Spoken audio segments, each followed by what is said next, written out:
Morning. একটা ছবি দেখাচ্ছি, দেখো অ্যান্ড আশীর্বাদ করো যেন ভবিষ্যতে আরও এরকম অনেক ছবি দেখাতে পারি।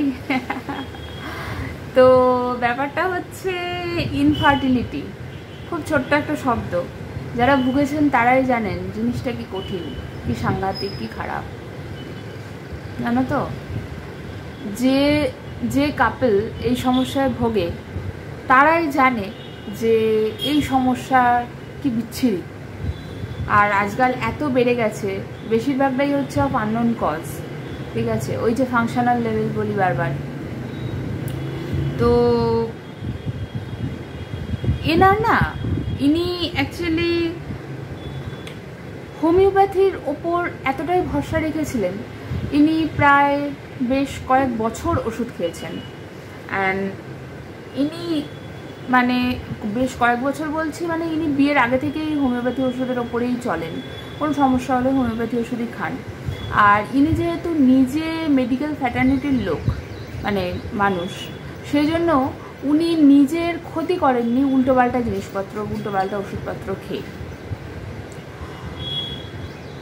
কি ছিল না, থাইরয়েডের সমস্যা, ওবেসিটি, পেটের সমস্যা, গ্যাসের সমস্যা, লিভারের সমস্যা, হাইপার টেনশন, সব আছে না।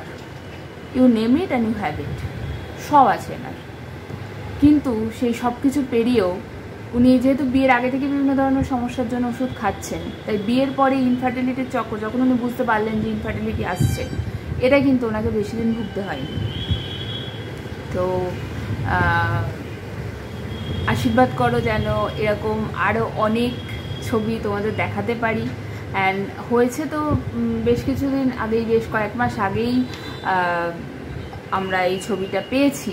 আমি হোয়াটসঅ্যাপে স্ট্যাটাসে দিয়েছিলাম, কিন্তু আমি এইভাবে ইউটিউব ফেসবুকে বলিনি, কারণ একটুখানি হোক, হ্যাঁ একটু থাক, তারপর বলবো।